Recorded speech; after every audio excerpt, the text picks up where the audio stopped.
This call is now being recorded. Olá a todos e a todas, boa noite. Estamos iniciando mais uma monitoria do nosso curso de Redação para Carreiras Educacionais, hoje, 6/10/2022. Temos a honra, da presença aqui do professor Ângelo, e também nós tivemos como tarefa a leitura deste artigo, Repensar a Formação e o Trabalho Docente em Tempos de Ensino Remoto Emergencial, Desafios e Inovações, dos escritores Lohane Maciel de Moura e Ângelo Cardoso Sá. E aí, eu passo a palavra, então, para o professor Ângelo, e vamos bater um papo sobre esta leitura, que nós fizemos, então, e algumas realizaram comentário crítico também. Boa noite a todos. Eu agradeço já de início pela oportunidade de estar aqui com vocês novamente. E vou falar um pouquinho antes de entrar mesmo no texto sobre o local que eu e a professora Lola tivemos a oportunidade de publicar. Então, é uma editora que se chama AIA, tem um professor, o doutor Adriano, um colega nosso, nós conhecemos ele no período em que estávamos procurando um local para publicar o texto, e esse artigo ele foi publicado como capítulo de livro, num livro que se chama Desafios da Educação na Contemporaneidade. Foi publicado em 2022, dia 31 de janeiro de 2022. E ele está na área de conhecimento de ciências humanas. Então tem um link, se vocês quiserem, já vou até disponibilizar no chat, porque aí vocês podem ter acesso às outras obras que compõem esse livro. Vou fazer um merchan aqui rapidinho, Lola, que eu também tenho outro texto publicado por essa mesma editora. Esse texto foi fruto do meu trabalho de conclusão de curso lá na USP, na especialização que fiz em gestão escolar. Então, eu fiz uma escrita colaborativa junto com uma colega, assim como foi feito com a Lola, e a gente falou um pouco sobre gestão escolar. Mas voltando ao texto de hoje, eu achei super interessante essa proposta e quero falar com vocês um pouquinho do que é a escrita colaborativa.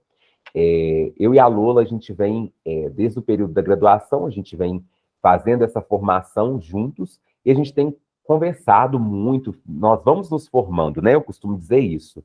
E então surgiu no final de 2019, a gente pensou em algumas coisas em conjunto, começamos a fazer algumas pesquisas, a Lola já fazia pesquisas também, e aí nós decidimos falar um pouco sobre educação, gestão, ensino, e aí fomos marcando diversas reuniões, e a escrita colaborativa começou a surgir assim, de um bate-papo, de pesquisas que fomos fazendo, então juntamos e começamos a escrever. Eu não sei se vocês conseguiram, depois vocês vão nos dar o feedback, que é muito interessante, termos acesso aos comentários de vocês, porque fica como uma recepção do nosso texto, O momento em que a gente tem o processo de produção do texto, pensa-se muito em o que iremos entregar para o leitor. E agora é interessante que nós vamos ter a oportunidade de ter uma devolutiva desses nossos leitores.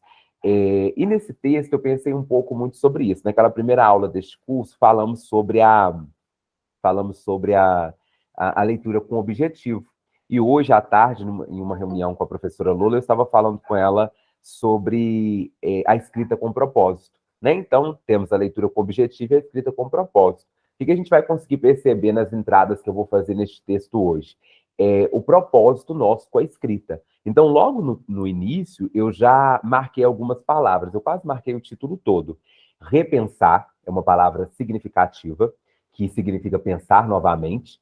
Formação, trabalho docente, tempos de ensino remoto emergencial, desafios e inovações.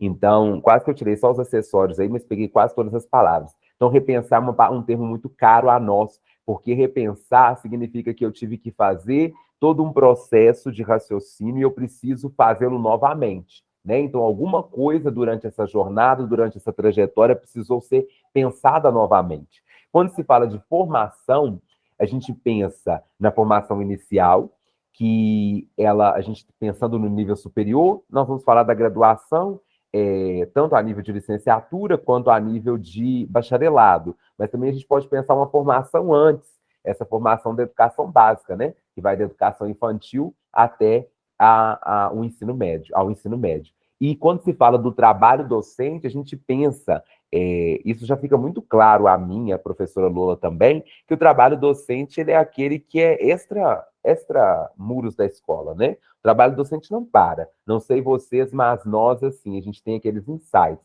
Às vezes estou em casa tomando um café, tenho uma ideia, gente, para tudo, vamos anotar, porque dá para usar isso aqui numa aula. Geralmente, quando a gente viaja, quando a gente vai ao shopping, geralmente eu falo muito com a Lulu, tive no shopping, acabei de passar no shopping, tive uma ideia, vi uma propaganda, vamos fazer isso?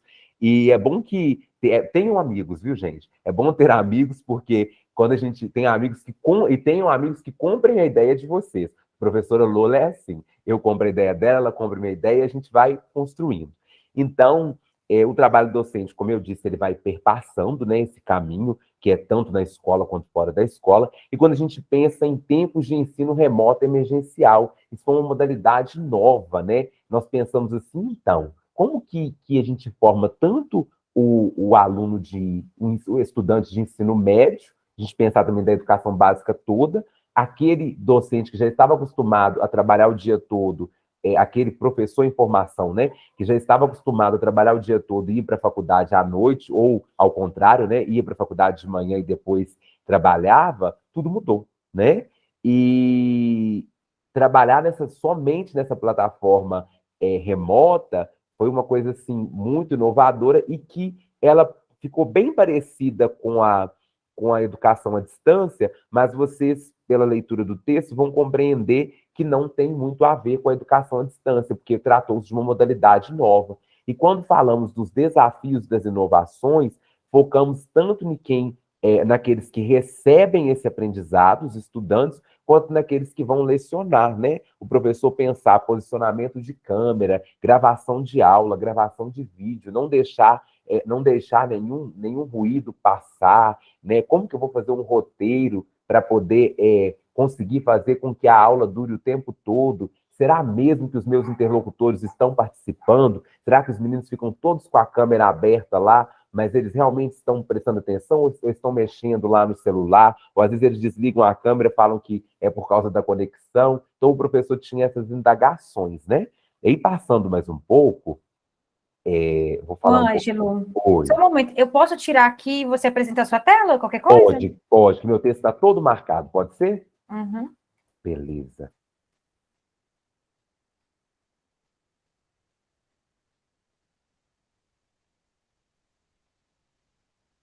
Só um minutinho, pessoal. Aí. Apareceu para vocês? Não, agora Aqui, ó. sim. Ah, beleza. E tá pequeno? Como é que tá? Amplie um pouco, por gentileza. Deixa eu ver se eu coloco no Zoom aqui. Só um minutinho que travou.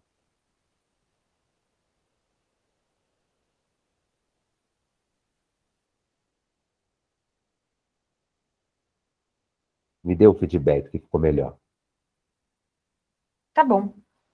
Tá. Então, aqui, o que a gente tem? Eu gosto desse gênero artigo científico, e antes de eu entrar no texto, eu quero fazer uma nota aqui. O artigo científico, eu gosto muito que a minha orientadora fala muito sobre essa questão, que o artigo científico, ele é construído, na verdade, para informar o resultado de uma pesquisa que está em desenvolvimento ou que já fechou. E aqui a gente nem falou de trabalho, né? Nós usamos a palavra estudo, porque de fato realmente foi um estudo. Eu gosto dessa palavra estudo. Ela é muito válida porque, assim, significa que a gente teve que ter um trabalho, sim, é um trabalho intelectual, mas o estudo significa que a gente entrou com outras abordagens, com outros métodos. Pelo menos é um conceito que eu defendo dessa forma. Então, no resumo, a gente tem o quê? Que esse estudo é resultado de leituras de diversos autores, tanto do Brasil quanto de outros países da América Latina, tendo como reflexões e discussões a profissão, a formação, a atuação e as condições do trabalho docente. Qual foi o objetivo? Identificar, analisar e repensar a formação e o trabalho docente no contexto brasileiro, a partir deste novo cenário de isolamento social devido à pandemia do novo coronavírus. Só um minutinho, que eu achei que eu tivesse feito uma nota aqui em cima, mas não fiz. Então, o estudo qualitativo, então a gente olhou a qualidade, não a quantidade, utilizamos os princípios das concepções e das técnicas de abordagem exploratória e bibliográfica, ou seja, então fizemos leituras de diversos textos do campo da formação e do trabalho docente na América Latina, como também dos conceitos acerca dos recursos tecnológicos digitais no processo de ensino-aprendizagem. Então, todo esse estudo, todo estudo deve partir disso, né? Ele deve partir de uma questão. E, geralmente, temos uma questão principal que ela vai desmembrando em outras questões. Qual foi a nossa grande questão? Como se constitui a formação e o trabalho docente na América Latina? Depois disso, como repensar a formação e o trabalho docente, em especial no Brasil, a partir deste novo contexto de ensino remoto emergencial? E aí, os outros questionamentos que foram surgindo, quais são os desafios e as inovações no campo educacional no contexto de pandemia no Brasil? A formação e a atuação dos professores serão diferentes a partir deste cenário? E aí, por meio dessas perguntas, nós fomos desenvolvendo. E o que me chama a atenção aqui, logo nas considerações iniciais, são as concepções. Por quê? Eu estava falando isso com a Lola outro dia, que quando nós temos uma amiga em comum que ela fala assim, quando você está na graduação, na licenciatura, você aprende a referenciar outros autores, a citar outros autores. E, geralmente, esse estudante da graduação, ele não tem uma voz ativa, ele não tem muita segurança para falar, não é isso. Ele ainda tem algumas entradas, mas ele não tem esse posicionamento firme acerca de algo. Aí eu lembro de uma colega dizer assim, você só vai ter coragem de se posicionar em um texto, quando é diferente da redação do Enem, pensando no nível intelectual acadêmico, a partir do momento em que você já tiver graduado e tiver algo publicado. E aí, olha que coisa interessante, a gente estava falando no início de escrita com propósito, vocês vão conseguir perceber na leitura desse primeiro parágrafo deste texto quais são os propósitos desses autores, tá? Eu vou me distanciar um pouquinho aqui, pensando não que foi eu e a Lola fazendo. Eu reli este texto, e a professora Lola também, de forma crítica. A gente pensando assim, que fosse... tem muito tempo já, né, que nós não revisitávamos este texto, e revisitamos ele para poder fazer essa leitura mais crítica. Então, olha que concepção interessante. Aí eu separei aqui 3 termos: trabalho pedagógico, escola e pertencimento. Olha o que esse primeiro parágrafo trata. Do que esse primeiro parágrafo trata? O trabalho pedagógico é um dos aspectos mais observados em instituições de ensino. Então, isso é uma afirmação desses autores. O propósito deles, então, foi o quê? Dizer que o trabalho pedagógico, se a gente for pensar na escola como um todo, o trabalho pedagógico é um dos aspectos mais observados em instituições de ensino. Aí vem aquela pergunta para o leitor, por quê? Aí vem uma outra afirmação. Sem dúvida, educadores, comunidade escolar, estudantes e seus familiares são impactados cotidianamente por ações educativas.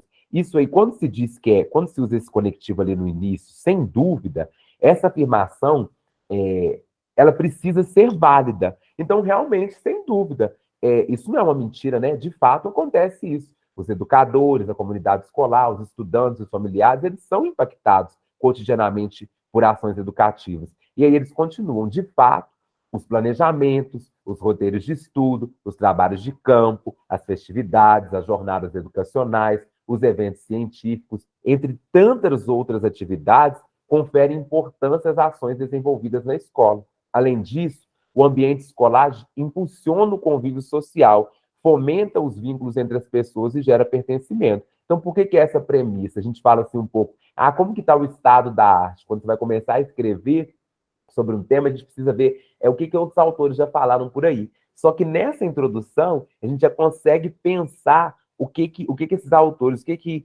Maciel e Sá pensaram. Quer dizer que a escola ela vem ganhando visibilidade por conta do trabalho pedagógico. Esse trabalho pedagógico, ele impacta todos os sujeitos envolvidos, né, em educação. Isso são afirmações que estão aí nesse primeiro parágrafo. E outra coisa que eu posso entender é que a escola gera pertencimento. E então vem a premissa. Se eu tenho um período pandêmico, como é que vai ficar o trabalho pedagógico, o impacto que a escola gerava para as famílias e para toda a comunidade escolar, para os sujeitos envolvidos, e como que fica a questão de pertencimento? né? É muito interessante quando o professor fala assim, lá na minha escola teve uma festa, ou então o estudante fala, lá na escola onde eu estudo tem um jardim tão bacana, eu gosto de ir para aquele local. Então tem essa ideia do pertencimento. E aí o que vem aqui? A gente começa o segundo parágrafo assim. No entanto, durante as etapas da educação básica, e aí se explica para esse leitor, olha a preocupação dos autores. O que é a educação básica?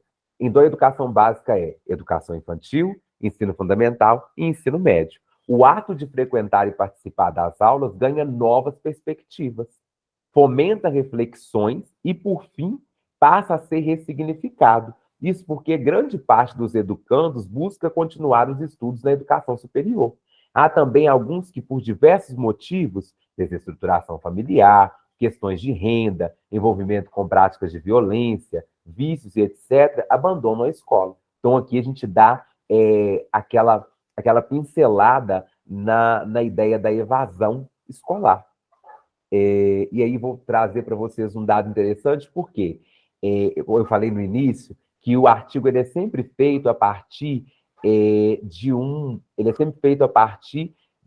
questões que nós estamos pesquisando. Eu lembro que nessa época eu e Lola estávamos fazendo uma pesquisa sobre evasão escolar. E por isso esse termo ficou caro para nós e nós conseguimos colocar ele aqui no trabalho.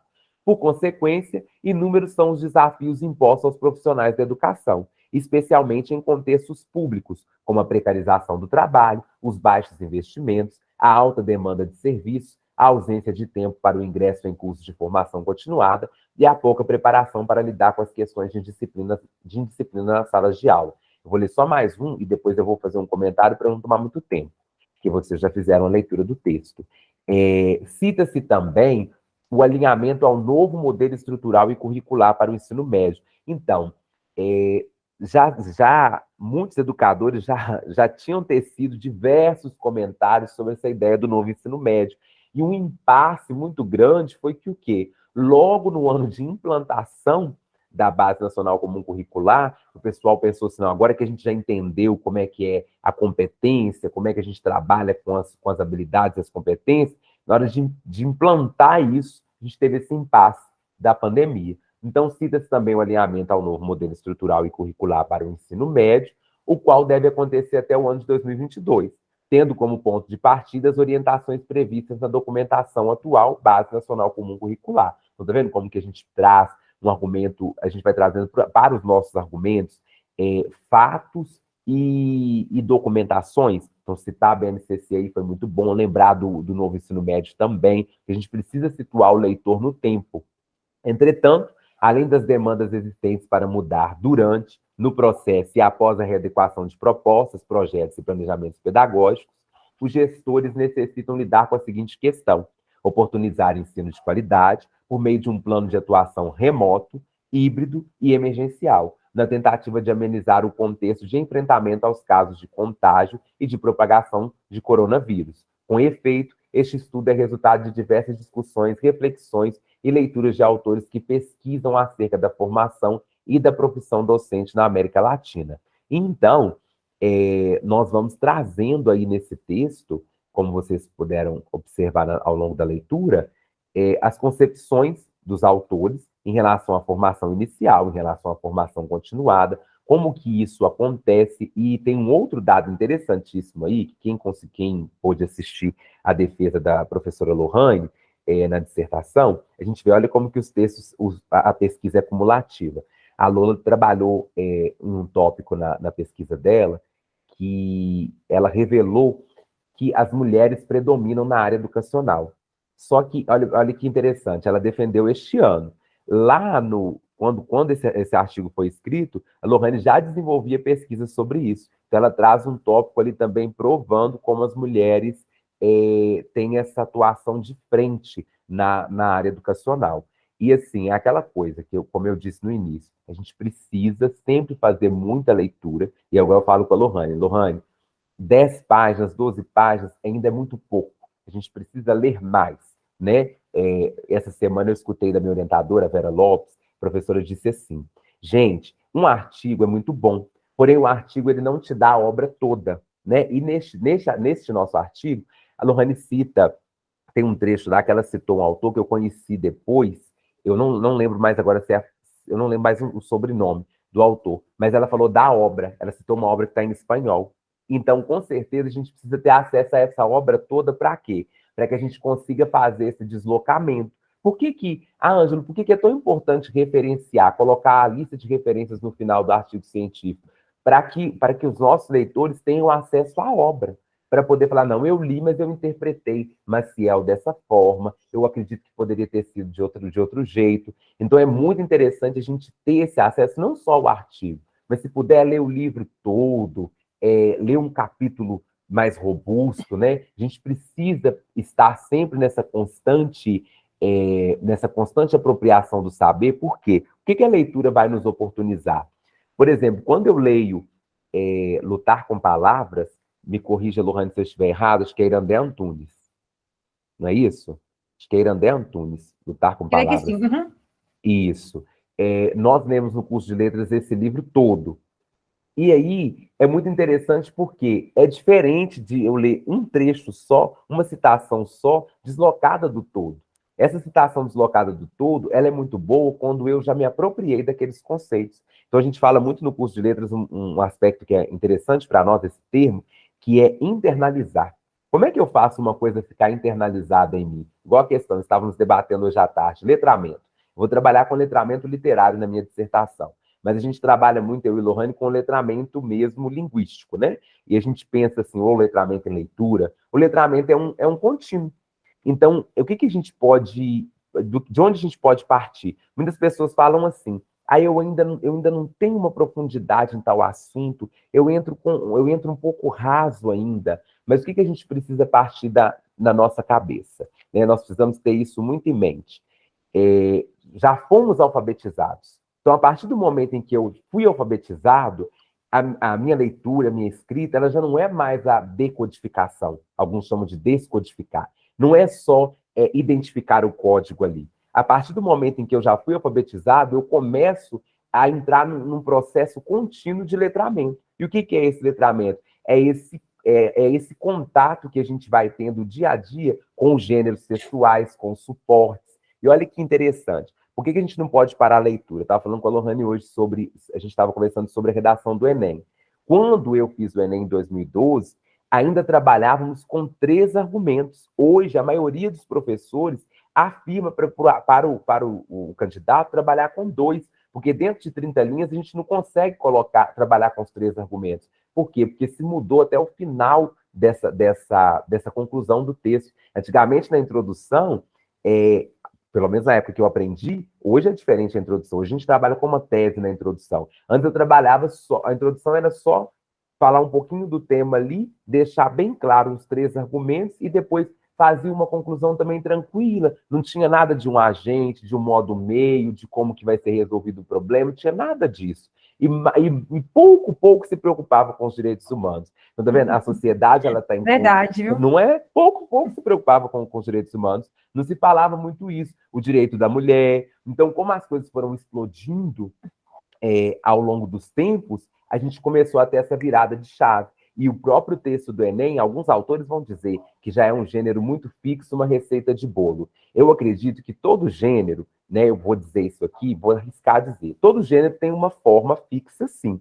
Mas o interessante é como nós vamos trabalhar dentro dessa fórmula fixa. Então, por exemplo, quando a gente fala assim, qual que é a fórmula do texto? Existe. Existe uma fórmula do texto? Existe. Tem que ter o início, meio e fim. Depois você pode trabalhar com outro conceito. A gente pode trabalhar com introdução, desenvolvimento e conclusão? Sim. Mas eu preciso entender o que eu vou fazer em cada uma dessas partes. E para isso eu preciso ter em mente que antes do meu planejamento, quando eu for pensar nos meus argumentos, eu preciso saber de onde que eu vou partir.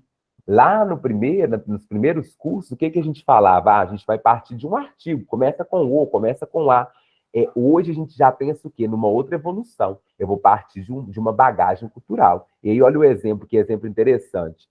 Quando a gente estava pensando hoje em autoescola, a marcha 1, né? A gente passa a primeira marcha só para arrancar o carro. Depois a gente se desenvolver. Passa a segunda, passa a terceira, passa a quarta, quinta marcha. Precisou reduzir, vai reduzindo. Então, porque o carro tem que continuar. Como se diz, o show não pode parar. Então, para a gente sempre, principalmente no concurso, na redação do Enem, essas escritas todas, elas precisam partir de conceitos que nós nos apropriamos, de conceitos que nós internalizamos. Então, letramento é uma palavra muito cara para nós, sala de aula invertida, algumas pedagogias de Paulo Freire, né, o que Paulo Freire traz, coisas da gestão escolar, documentação normativa. Não tem como educadores fugirem de documentação, BNCC, os PCNs, que mais? PNE.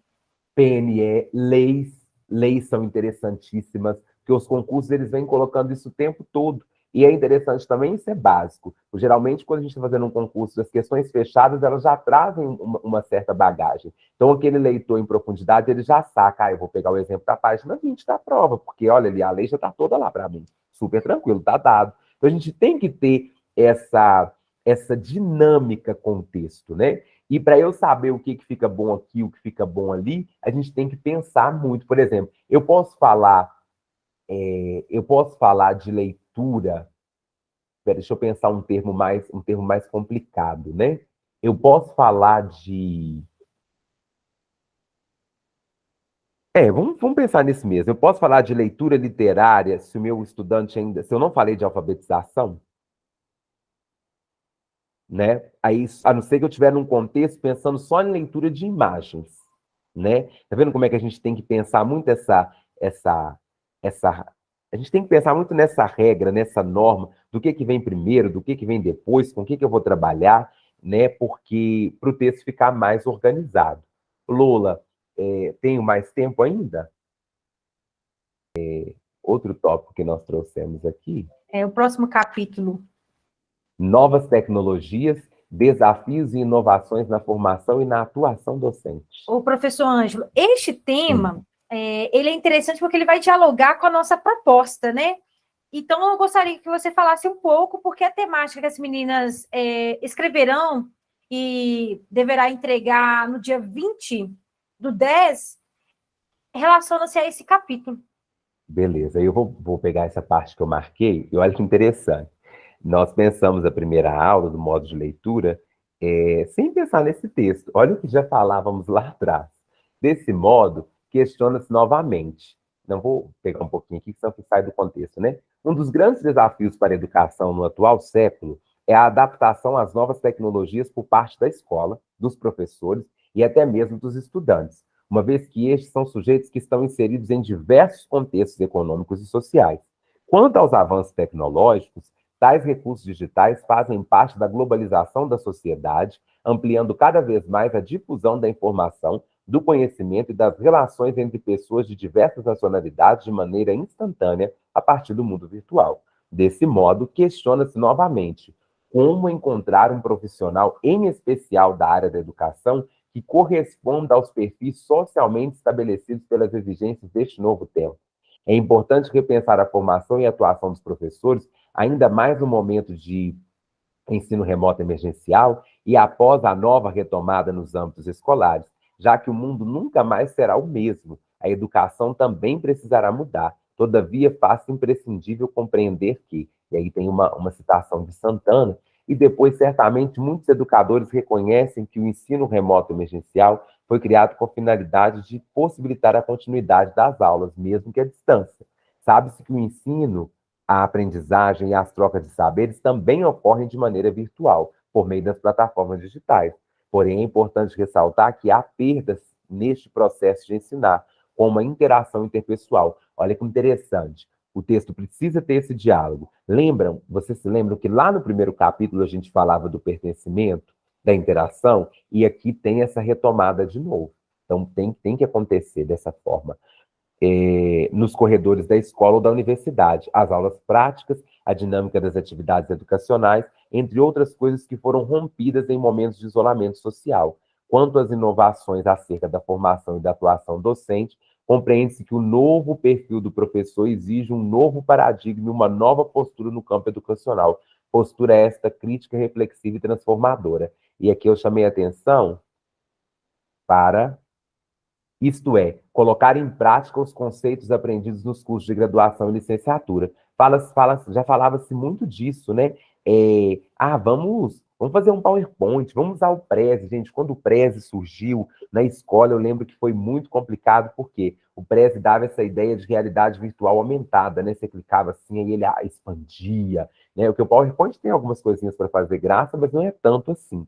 E quando a gente pensou também em Teams, Zoom, quando se falava de o Google Meet mesmo, ou então deixar salvo na nuvem, pensava assim, mas o que é isso? Nuvem pesa, depois vai chover, como é que fica isso? Nuvem para sombra, como é que funciona isso?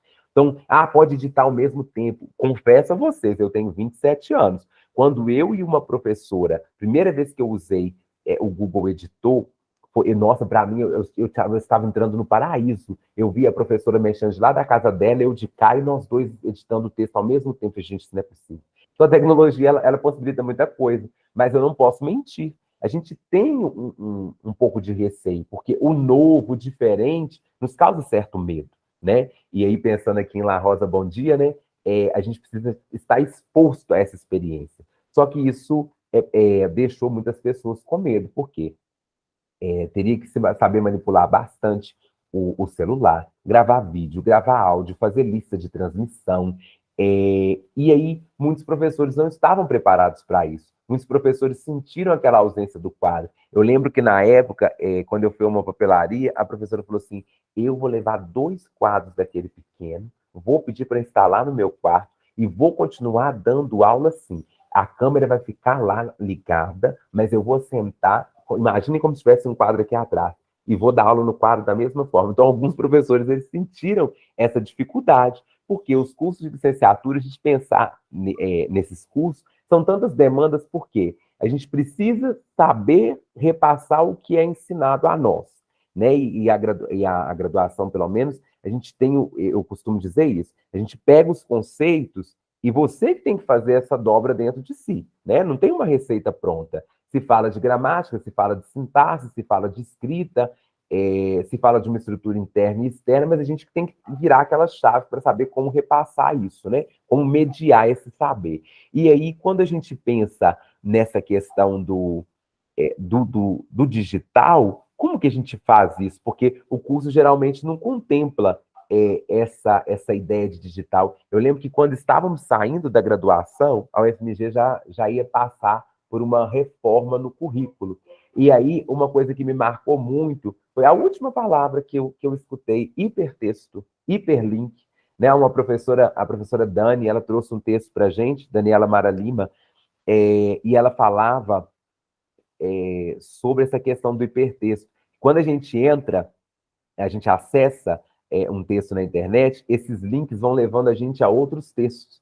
Então, o interessante do digital é isso, né? Que quando a gente já está ali, por exemplo, eu tenho dúvida do que é um ensino remoto emergencial. Aí eu clico lá, geralmente fica até linkado de azul. Isso já me leva a um outro texto que me explica. Então, o próprio virtual faz com que tenhamos essa multiplicidade de propostas de leitura, né? De propostas de interpretações. Então, como que essa formação? Então, provavelmente, o que tem que ser pensado nos currículos hoje? A gente precisa de disciplinas nos cursos de licenciatura que contemplem o digital. Então, a gente viu, assim, a própria Secretaria de Educação, muitas universidades preocupadas em ensinar o professor a manipular essas ferramentas digitais para que conseguíssemos mesmo superar esse período. Então, só um momentinho, eu vou encerrar aqui a nossa gravação, né? E aí agradeço depois as meninas que vão acompanhar e eu vou conversar com vocês.